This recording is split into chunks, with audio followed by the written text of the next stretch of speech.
আজকে এই কৃষক কার্ড প্রদান অনুষ্ঠানের সম্মানিত সভাপতি, মঞ্চে উপস্থিত বাংলাদেশ জাতীয়তাবাদী দল বিএনপির সিনিয়র যুগ্ম মহাসচিব জনাব রিজভী আহমেদ, মঞ্চে উপস্থিত অতিথিবৃন্দ, আমার সামনে উপস্থিত অতিথিবৃন্দ এবং প্রিয় ভাই ও বোনেরা সহ সকল উপস্থিতিবৃন্দ, আসসালামু আলাইকুম। এই যে পয়লা বৈশাখ আজকের এই অনুষ্ঠানটি কি, কেন পয়লা বৈশাখ কিভাবে আসলো, নিশ্চয়ই অনেকেরই আপনাদের ধারণা আছে। যদিও বর্তমানে এটি একটি সামাজিক অনুষ্ঠানে রূপ নিয়েছে, কিন্তু পয়লা বৈশাখটি আসলে আমাদের এই বাংলাদেশের কৃষকদের সাথে সম্পর্কিত। এই কৃষির ক্ষেত্রে হোক, ব্যবসা বাণিজ্যের ক্ষেত্রে হোক, কৃষকরা তাদের যে হিসাবের খাতা, এই খাতাটি নতুন করে খুলতেন, সেখান থেকে এই পয়লা বৈশাখটি এসছে, এই পয়লা বৈশাখের অনুষ্ঠানটি এসছে।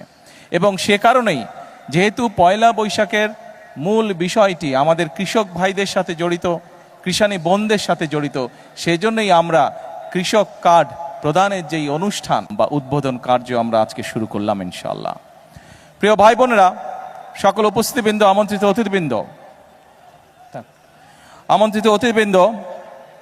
আপনারা এর মধ্যেই জেনেছেন এখানে অনেক গরম, আজকে খুব রোদ, গতকাল বৃষ্টি হচ্ছে, সব কিছু মিলে অনেক গরম। এই শামিয়ানার নিচে আমি সংক্ষেপ রাখবো আমার বক্তব্য, যাদের কষ্ট হচ্ছে ইনশাল্লাহ আপনাদের তাড়াতাড়ি আমরা মুক্তি দিয়ে দিব এই অনুষ্ঠান থেকে।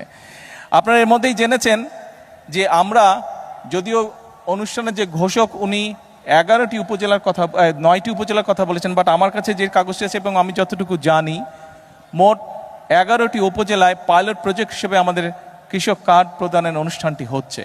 উপস্থিতবৃন্দ, আপনাদের নিশ্চয়ই মনে আছে যে এটি একটি রাজনৈতিক সরকার, বাংলাদেশের জনগণের ভোটে বর্তমান সরকার নির্বাচিত একটি সরকার।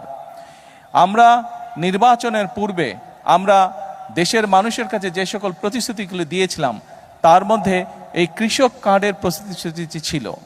এর বাইরেও আমরা বলেছিলাম যে কৃষকদের, বিশেষ করে যাদের 10,000 টাকা পর্যন্ত কৃষি ঋণ ছিল, 25শে ফেব্রুয়ারি পর্যন্ত সেই কৃষি ঋণের সুদসহ 10,000 টাকা কৃষি ঋণ আমরা মওকুফ করব। আমরা কমিটমেন্ট দিয়েছিলাম নির্বাচনের পূর্বে। আল্লাহর রহমতে আমরা নির্বাচনের পরে প্রথম সপ্তাহের মধ্যেই আমরা সেই কাজটি সম্পন্ন করতে সক্ষম হয়েছি, যার মাধ্যমে সমগ্র বাংলাদেশে প্রায় 12 লক্ষ কৃষক এই সুবিধাটি পেয়েছে। আজকে আমরা হয়তো মাত্র 22,000 কৃষককে এই কৃষক কার্ডের সুবিধা আমরা এই মুহূর্তে পৌঁছে দিতে সক্ষম হয়েছি। বাট পর্যায়ক্রমিকভাবে ইনশাল্লাহ মন্ত্রণালয়ের কাছে, বাংলাদেশ সরকারের কাছে সরাসরি কৃষির সাথে সম্পর্কিত